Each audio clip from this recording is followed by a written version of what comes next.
All right, I'm very briefly going to go over the special angles that you're going to need to know for calculus. You did do this last year in pre-calc, so I'm not going to spend a ton of time on it.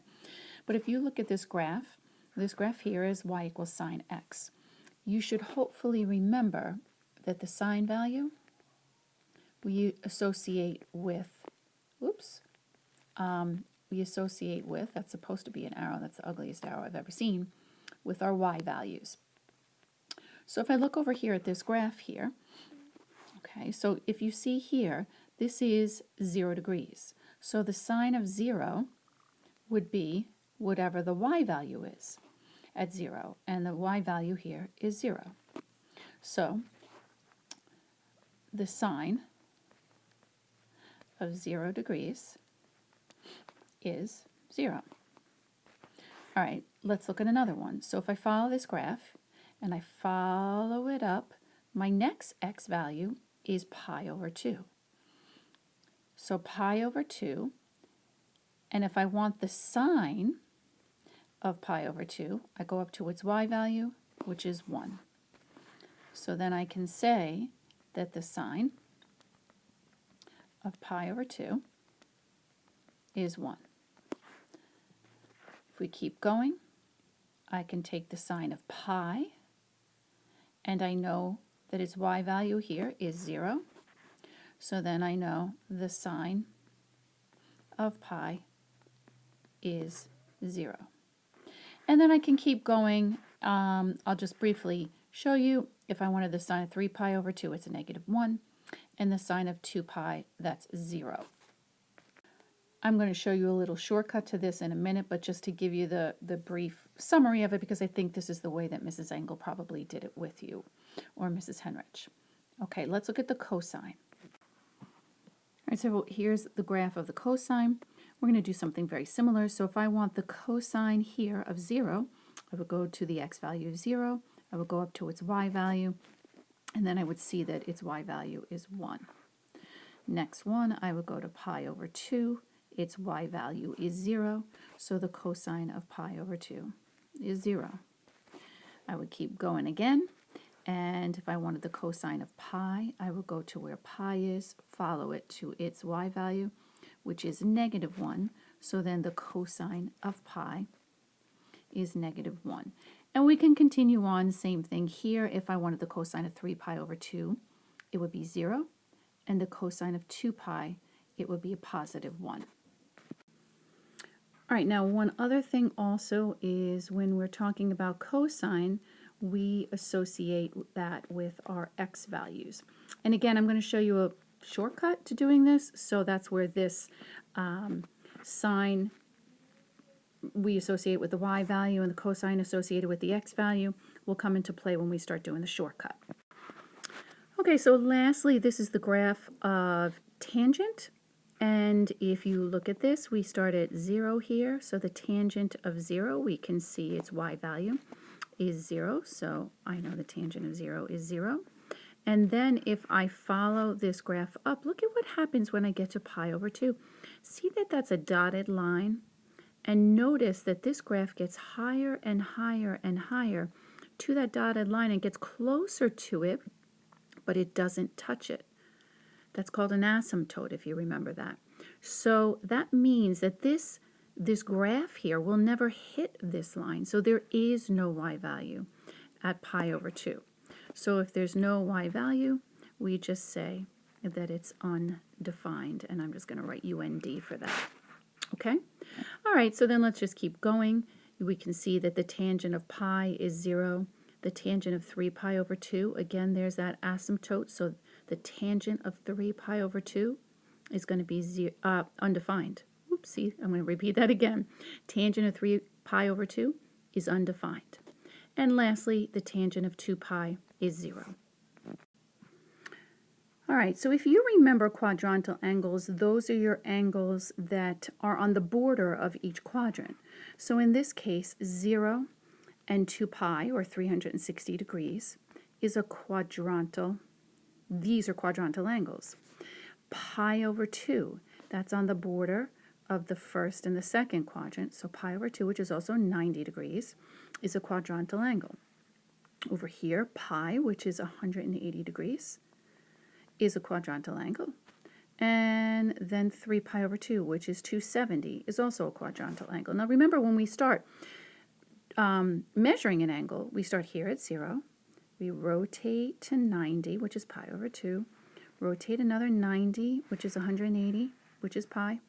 Rotate another 90, which is 270, which is 3 pi over 2. And then back to 2 pi again, okay, which is 360 degrees. All right, so I said earlier that sine we associate with the y value, and cosine is, cosine is the x value.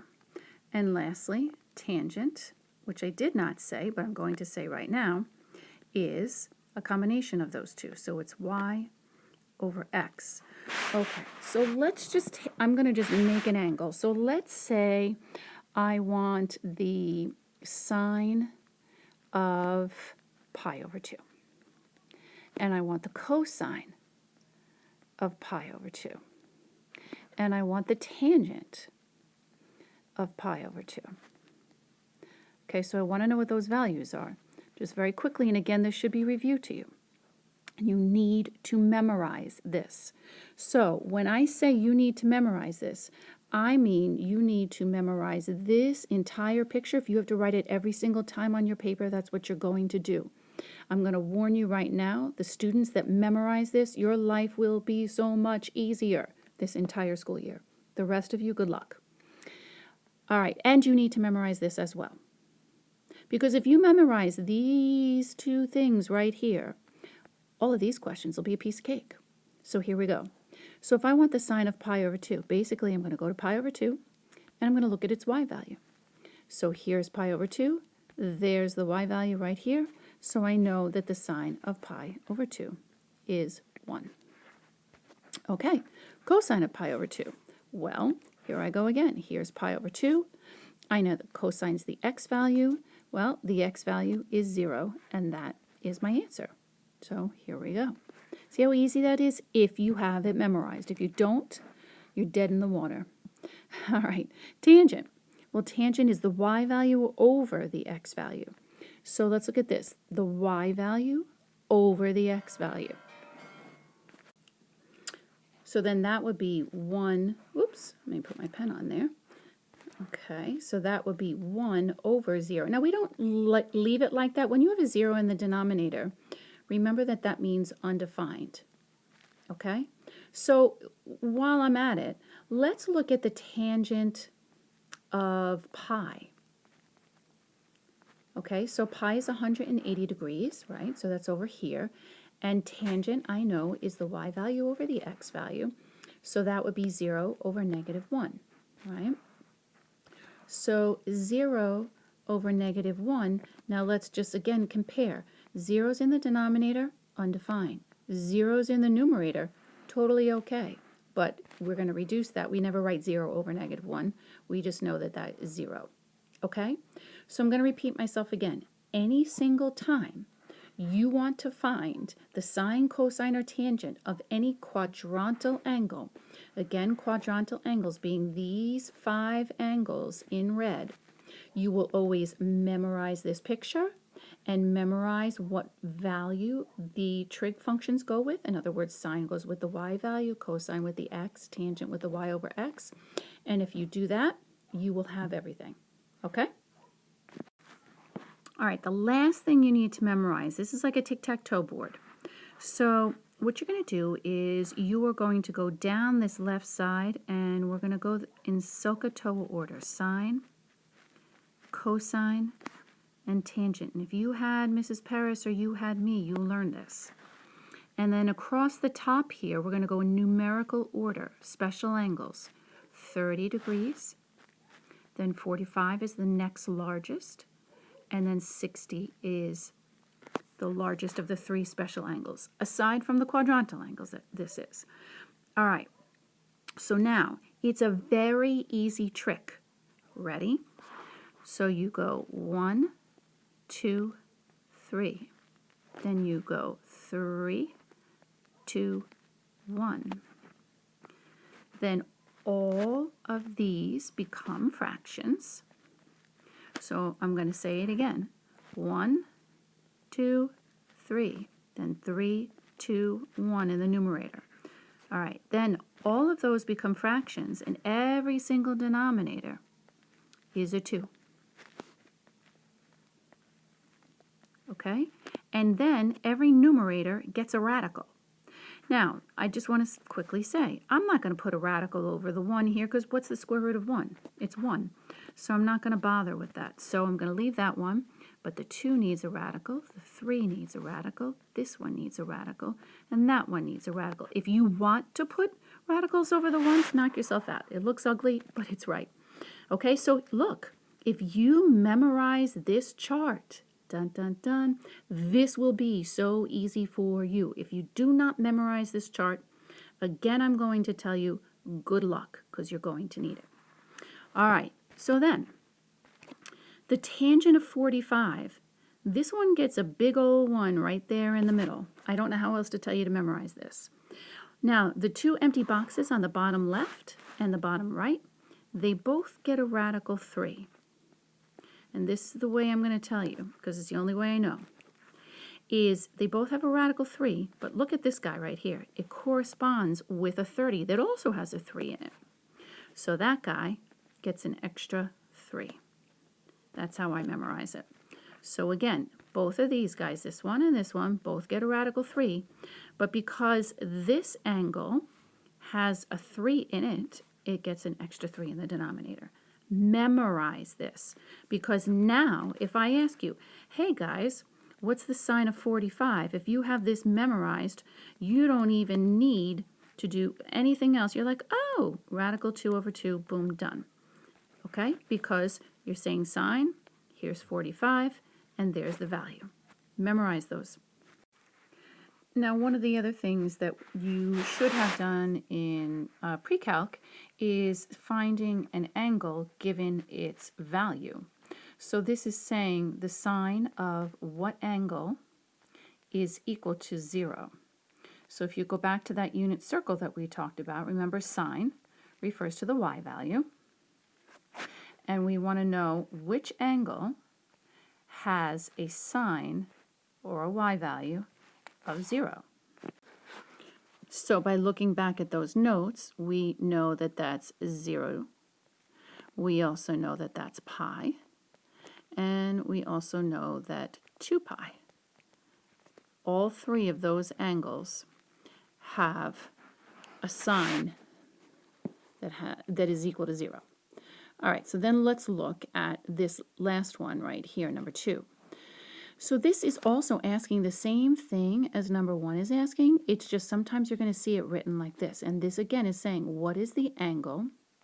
And arc sine just means whose sine is negative radical 3 over 2. Okay, so basically I'm going to repeat it again. An angle whose sine is negative radical 3 over 2. All right, I'm going to deal with this negative in a second. Let's figure out what angle has a sine of radical 3 over 2. And so if you go back and you look at what I discussed, the 30, 45, 60 chart, you would see that that's 60 degrees. Okay, so 60 degrees. All right, I'm going to talk about that in a minute because we don't, in calculus, we don't leave anything in degree measure, but I will talk about that in a second. Now, let's discuss this negative. You should remember the little saying, all students take calculus, okay? And in all students take calculus, we're looking for where the sign is negative. Well, in this quadrant right here, in this first quadrant, all the trig functions are positive. Sine, cosine, and tangent. In the second quadrant, sine is positive, only sine. So that means that in this quadrant and this quadrant, so in the third and the fourth quadrant, that's where sine is negative. So we're looking for an angle in the third or the fourth quadrant. Well, 60 is the reference angle. And so remember, when we are in this third quadrant right there, if we want to find the actual angle itself, we do 180 plus the reference angle. And in this quadrant right here, we do 360 minus the reference angle. So basically then my angle could be 240, okay, or my angle could be, what, 300, right? Okay, so now technically, I shouldn't say technically, but these are my answers, except that they're in degree form, and we don't want to keep an answer in degrees. So let's go to the next page, and we're going to convert these guys to radians. All right, so what did I have here? I had, let's cross this out. I had 240 degrees, right? So let's take 240 degrees, and if we want to change something to radians, do you remember that you multiply by pi over 180? This goes over 1, and then you go ahead and you reduce the 240 over 180, and you will get 4, well, let's make that look like a 4 pi over 3. Okay, let's look at the other one that we had. We had 300 degrees. So I'm going to do the same exact thing. So I know that whenever I have a degree measure, if I want to change it into radians, I multiply by pi over 180. Let's put that thing over 1. And then once again, I'm going to essentially reduce my 300 over 180. And that's going to give me 5 pi over 3. Okay, now if I had 3 pi over 2 and I had to convert that to degrees, remember what we do is we multiply by the reciprocal of the pi over 180, which would be 180 over pi. Okay, so our pi's are going to cancel out. We can cancel out the 2 and the 180, and that's going to become 90. And then we just multiply across. So my final answer would be 270 degrees. Okay, and again, this is review, so that's kind of why I'm going through it pretty fast. Okay, and then the very last thing that I just want to briefly discuss, because again, I'm repeating myself. I know that you've done this in pre-calc, and that's odd and even functions. So an odd function is symmetric with respect to the origin. I like to think of it just like turning the picture upside down. So if you look at this picture, the y equals 1 over x graph, if you turn this upside down, if you had this drawn on a piece of paper and then you turned your paper upside down, you're still going to get a picture where you've got this curvy thing here in the top right hand corner in the first quadrant and a curvy thing that looks like this in the bottom left hand corner in the third quadrant if you turn it upside down, kind of like a pinwheel. Okay, so 1 over x is an odd function. Even functions, symmetric with respect to the y-axis. That's pretty easy. Just flip it over the y-axis. So in other words, if I fold along this line, if this was on a piece of paper right now, and I folded my paper right along this line, this left half will match up to that right half. And that's all an even function is.